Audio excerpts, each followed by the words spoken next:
দ্বিতীয় দিনে বাংলার ডেটে জন্মদিনটা শুরু করলাম হাতে কোলগেট মাজন নিয়ে, একটু ফ্রেশ হয়ে গেলাম আগে। আর সকাল থেকে দেখো না কীরকম লাগাতার বৃষ্টি হচ্ছে। আবার টেনশন হচ্ছে যে এইরকম যদি লাগাতার বৃষ্টি হয়, ঝাড়খণ্ডেও শুনছি প্রচুর বৃষ্টি হচ্ছে, আবার যদি বান বন্যা হয় কত মানুষের কষ্ট, কত মানুষের হাহাকার, আবার কি হবে। আবার বৌদি এখানে বসে বসে দাদার সাথে কথা বলছে, আর ননিবুড়ো এখানে চিল করে ঘুমাচ্ছে। আর বৌদি রাত্রেবেলা একটু আখরোট কাঠবাদাম ভিজিয়ে রেখেছিল, আলমন্ড, সেগুলো একটু খাচ্ছি, বৌদিও খেয়ে নিয়েছে। আর মা এখানে সকালবেলায় একটু আলু কাবলি বানাচ্ছে। বিয়ের আগে না প্রায় দিনই আমি আলু কাবলি খেতাম। আলু কাবলি খেতে খুব ভালো লাগে, আর আমার বড় খুব পছন্দ করে। অনেক দিন খাইনি, মাকে বললাম একটু আলু কাবলি বানিয়ে দাও, সেই জন্য মা বানাচ্ছে। আর এখানে বাবা সবার জন্য সকালবেলা একটা করে কেক এনেছিল, আমি কেকটা খাচ্ছি আর ননি হাঁ করে দেখছে, সেই জন্য ওর মুখের কাছে নিয়ে যেয়ে দেখছিলাম ও কীরকম রেসপন্স করে। মা এখানে আলু কাবলিটা বানাচ্ছে, আর সাথে হচ্ছে যে ভাজা মশলাও রেডি, এখানে তেঁতুলের জলও রেডি। আর আলু কাবলিটা এখন দেখেও না আমার এডিট করার সময়, ভয়েস দেওয়ার সময় না মুখের জল চলে আসছে, জিভে জল চলে আসছে, এমন মানে খেতে ভালো লাগে আর কি।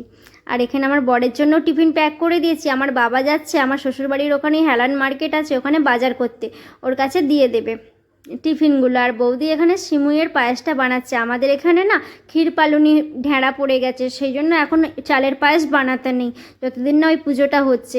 সেই জন্য মা হচ্ছে সিমুই আনিয়েছিল বাবাকে দিয়ে, বৌদি এখানে সিমুইয়ের পায়েসটা বানাচ্ছে। আর ননিবুড়ো এখানে দেখছে যে কি হচ্ছে, আমাকে বাদ দিয়ে এত কিছু হচ্ছে, আমি তো এগুলো খাবো না, তাহলে ওরা কেন বানাচ্ছে, আমি খাবো না এত কিছু বানিয়ে ফেলছে, খুব ঘোর অন্যায় করছে কিন্তু। আর মা এখানে সবার জন্য মুড়ি বেড়েছে। আর বাবাও বাজার থেকে চলে এসছে, চলো তোমাদের সঙ্গে শেয়ার করি বাবা কি কি এনেছে বাজার থেকে। তো বাবা বাজার থেকে এনেছে, প্রথমে যেটা দেখলাম পনির এনেছে। বাবা বলেছিল যদি ভালো মাছ না পাই তাহলে পনির নিয়ে আসবো, সেই জন্য পনির নিয়ে এসেছে। আর ভালো মাছ বলতে ইলিশ, ভেটকি, পমফ্রেট, এখন চালানি মাছ না সেরকম আসছে না বাজারে এই বান বন্যার জন্য।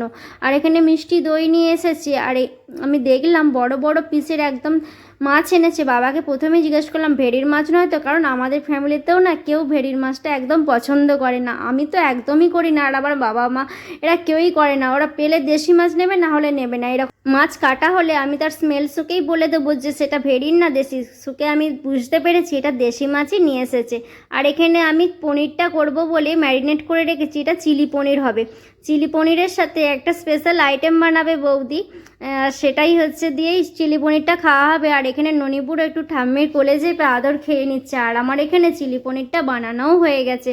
আর বৌদি এখানে সরু চাল বাড়িতে যে সরু চাল থাকে মিনিকিট চালেরই একটু পোলাও টাইপের কিছু করতে চাইছে, যেটা চিলি পনির দিয়ে খাওয়া হবে। আর আমাদের না বৃহস্পতিবারে মাংসটা বাড়িতে হয় না, মাংস ডিম এসব হয় না। বৃহস্পতিবারটা লক্ষ্মীবার, মা কখনোই করে না, এমনিতে নিরামিষ হয়, যেহেতু জন্মদিন সেজন্য একটু মাছ করছে। আর এখানে বৌদির ওটাও বানানো প্রায় অলমোস্ট ডান, খেতেও ভালো হয়েছিল। আর এখানে নাড়ু গোপাল এসেছে আমার কাছে, পিসির কাছে একটু আদর খেতে এসেছে, মানে আমার বড় ভাইপোটা। আর এখানে নাড়ুগোপাল নাকি শুনলাম আমি কান ধরে উঠবোস করতে শিখেছে, তাই ওকে একটু বলছিলাম কই বাবু করো তো, কই করছে আর বসে পড়ছে। এত হাসি পাচ্ছিল তখন যে কি বলবো তোমাদের। আর মা এখানে ভাত বাড়াও শুরু করে দিয়েছে। আর হচ্ছে মা বেশ সাজিয়ে ভাতের থালা সাজাতে পারে, আর আমি সেটাই মায়ের দেখে একটু একটু শিখেছি।